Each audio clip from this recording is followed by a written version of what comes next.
With Tanzim শোতে আপনাদেরকে স্বাগত জানাচ্ছি। শুরু করছি রূপসী বাংলার কবি জীবনানন্দ দাশ রচিত বনলতা সেন কবিতা দিয়ে। হাজার বছর ধরে আমি পথ হাঁটিতেছি পৃথিবীর পথে, সিংহল সমুদ্র থেকে নিশীথের অন্ধকার মালু সাগরে। অনেক ঘুরেছি আমি বিম্বিসার অশোকের ধূসর জগতে, সেখানে ছিলাম আমি। আরো দূর অন্ধকার বিদর্ভ নগরে আমি ক্লান্ত প্রাণ এক। চারিদিকে জীবনের সমুদ্র সফেন, আমার ঋতুদণ্ড শান্তি দিয়েছিল নাটোরের বনলতা সেন। চুল তার, কবিকার, অন্ধকার বিদিশার নেশা, মুখ তার শ্রাবস্তির কারুকার্য। অতি দূর সমুদ্রের পর হাল ভেঙে যে নাবিক হারাইছে দিশা, সবুজ ঘাসের দেশ যখন সে চোখে দেখে দারুচিনি দ্বীপের ভেতর, তেমনি দেখেছি তারে অন্ধকারে। বলেছে সে, এতদিন কোথায় ছিলে? পাখির নীলের মতো চোখ তুলে নাটোরের বনলতা সেন। সমস্ত দিনের শেষে শিশিরের শব্দের মতো সন্ধ্যা আসে, ডানা রৌদ্রের গন্ধ মুছে ফেলে চিল। পৃথিবীর সব রং নিভে গেলে পাণ্ডুলিপি করে আয়োজন, তখন গল্পের তরে জোনাকির রঙে ঝিলমিল। সব পাখি ঘরে আসে, সব নদী ফুরায় এ জীবনের সব লেনদেন। থাকি শুধু অন্ধকার, মুখোমুখি বসিবার বনলতা সেন। কি চমৎকার, কি চমৎকার লেখনী, কি চমৎকার দর্শন, জীবন দর্শন। এই যে নিজের মধ্যে বিরাজ করা, মুখোমুখি বসিবার বনলতা সেন। একটা নারী, শুধুই নারী, নাকি আপনার নিজের সত্তা মুখোমুখি দাঁড়িয়ে আপনার আপনার সত্তা? আচ্ছা, আপনি কখনো কি আয়নার সামনে নিজেকে দেখেছেন ঘণ্টাব্যাপী? আপনি আয়নার সামনে আপনি আপনার বাহ্যিক আমিটাকে দেখছেন। কে দেখছে? আপনার আত্মিক আমিটা আপনার বাহ্যিক আমিটাকে পরখ করে দেখছে। তাহলে আপনি একা হলেন কিভাবে? আপাত দৃষ্টিতে একটি চতুষ্কোণাকৃতির বদ্ধ ঘরে আপনি আছেন, একা। আপাত দৃষ্টিতে আপনি একা, কিন্তু একটু ভেবে দেখুন তো, আপনিই তো আপনার মধ্যে বিরাজ করছেন সর্বদা। এই আপনার আপনি সহ আপনিই তো এই পৃথিবীতে এসেছিলেন। যাওয়ার সময়ও আপনার আপনিই তো আপনার সাথে।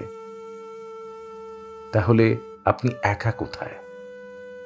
আসলে কি মানুষ একা? একাকিত্বে কি মানুষ বাঁচতে পারে? একাকিত্বে কি মানুষ থাকে? তাহলে এই যে একটা বিষণ্ণতা আমাদের মধ্যে কাজ করে, একাকিত্ব কাজ করে, কোথায় একা আপনি? আপনি তো একা নন। জীবনানন্দ দাশ তার রূপসী বাংলা কবিতায় যে জীবনের হিসেবের কথা বলেছেন,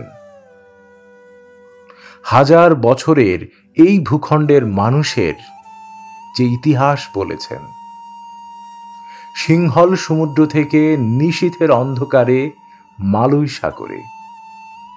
কোথায় সিংহল সমুদ্র, কোথায় মালুই সাগর? অনেক ঘুরেছি, হাজার বছরের পথ চলা। বিম্বিসার অশোকের ধূসর জগতে। বিম্বিসার কে? কোন অশোক? তাদের ধূসর জগৎটা কেমন? ভাবা প্রয়োজন। আমরা অনেক সময় কথা বলার জন্য বলি, গান গাইতে ইচ্ছা হয় তাই গায়, গল্প বলার প্রয়োজনে বলি। আমরা এই প্রতিটি গল্প, প্রতিটি গান, প্রতিটি কাব্যের মধ্যে অন্তর্নিহিত যে দর্শন, সেটা কি উপলব্ধি করি? নিজের মতো করে অর্থ তৈরি করার চেষ্টা করি, বুঝে অর্থ তৈরি করার চেষ্টা করি। খুবই গুরুত্বপূর্ণ বিষয়। একজন কবি তার জীবন দর্শনের আলোকে একটি কাব্য দর্শন তৈরি করলেন। একজন পাঠক তার জীবন দর্শনের আলোকে ওই কাব্য দর্শনটা নিজের দর্শনের সাথে মিলিয়ে ঘুরিয়ে নানাভাবে একীভূত করার চেষ্টা করলেন, অর্থ খুঁজে বের করার চেষ্টা করলেন। ধরুন, একজন শৈশবে তার বাবা মাকে হারিয়েছে। সে একটি উপন্যাস পড়ল। সেই উপন্যাসেও সে এরকমই একটি চিত্র দেখল। উপন্যাসের যিনি প্রধান ক্যারেক্টার অর্থাৎ চরিত্র, সেও শৈশবে এই পাঠকের মতোই তার বাবা মাকে হারিয়েছে। এখন পাঠক যখন এই উপন্যাসটি সে পড়ল এবং কল্পনায় এই উপন্যাসের ওই দৃশ্যটির চিত্রায়ন করল, রূপায়ণ করল, দেখল, তখন সে তার জীবনের আলোকে নিজের মতো করে নিজের সেই দুঃখবোধ, সেই হারানোর যে শূন্যতা, তার আলোকেই কিন্তু সে দেখল। মানুষের জীবন, আমার কাছে মনে হয় যে পৃথিবীতে যত মানুষ আছে ততটা উপন্যাস। প্রত্যেকটি মানুষের জীবন এক একটি উপন্যাস। প্রত্যেকটি মানুষের জীবনের সাথে অন্য কোনো না কোনো মানুষ কোনো না কোনোভাবে একীভূত। তার উপন্যাসের অর্থাৎ একজন ব্যক্তি মানুষের জীবন উপন্যাসে অন্য আর একজন মানুষ চরিত্র, পার্শ্ব চরিত্র বটে। আবার হতে পারে যে যে মানুষটি পার্শ্ব চরিত্র সে আবার তার জীবনের উপন্যাসের নায়ক চরিত্র, আর এই মানুষটি ওই পার্শ্ব চরিত্রের মানুষটির জীবনের যে উপন্যাস বা জীবন আশ্রিত যে উপন্যাস, সেই উপন্যাসের পার্শ্ব চরিত্র হতেই পারে। প্রতিটি মানুষের জীবনে দুঃখ থাকবে, বেদনা থাকবে, আনন্দও থাকবে। দেখুন, মানুষের জীবনে যদি প্রতিনিয়তই শুধু আনন্দ আনন্দ আনন্দ আনন্দ থাকে, তাহলে ছোট্ট দুঃখ তার কাছে অনেক বড় দুঃখের মনে হয়। বিষয়টা এরকম হতে পারে যে আপনি প্রতিদিন পোলাও মাংস খান, একদিন আপনি সাদা ভাত, আলু ভর্তা, ডিম ভাজি খেলেন। সেদিন আপনার মনে হতে পারে আপনার হয়তো দিনটা অন্যরকম হয়ে গেল, অর্থাৎ আপনি ধনী থেকে গরিব হয়ে গেলেন, আপনার দিনটা খারাপ হয়ে গেল। হতেই পারে, কিন্তু আপনি এর বিপরীতে যদি দেখেন যে আপনি প্রতিদিন ওই সাদা ভাত, আলু ভর্তা, ডিম ভাজি খান, সপ্তাহে একদিন আপনি পোলাও মাংস খেলেন, হতেই তো পারে। তো ওই দিন আপনার নিজেকে কি একটু বড়লোক মনে হবে? তা কিন্তু নয়। আবার হতেও পারে। সেরকম মানুষের জীবনে প্রতি মুহূর্ত যদি সুখের হয়, তাহলে ছোট্ট একটা ঠুনকো একটা দুঃখ তার বোধকে জাগ্রত করে, মানে ছোট্ট একটা দুঃখ তার কাছে অনেক বড় কিছু একটা বিষয় বলে মনে হতে পারে। কিন্তু যে মানুষটা প্রতিনিয়ত কষ্ট করে যাচ্ছে, প্রতি মুহূর্তে সংগ্রাম করে যাচ্ছে,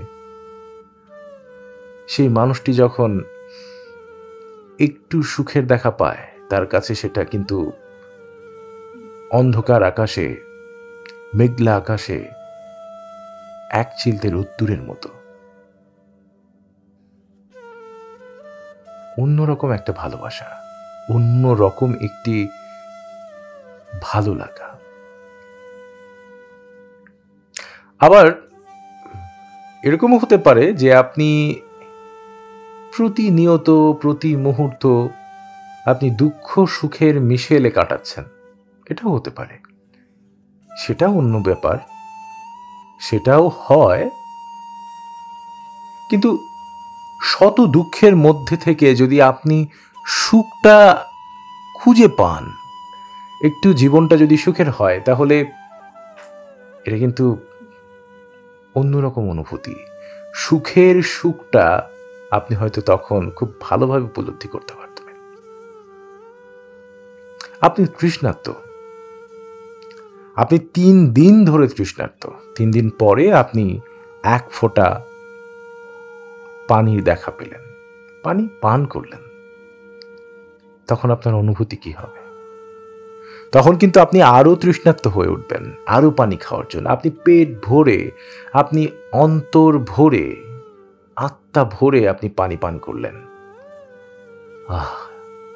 যে শান্তিটা আপনি উপলব্ধি করবেন বা আপনি পাবেন, বা যে আহ! এটা কিন্তু আপনার সুখ। আবার নাও হতে পারে। মানুষের কাছে আ অন্য দৃষ্টিভঙ্গি থাকতে পারে। কিন্তু এটা একান্তই আমার উপলব্ধি। তাই প্রতিটি মানুষের জীবনে হাসি, কান্না, সুখ সবকিছু থাকবে। বন্ধু থাকবে, আপনজন থাকবে, আবার দিন শেষে আপনিও কিন্তু আপনার সাথে থাকবে। তাই আপনি কখনোই একা নন।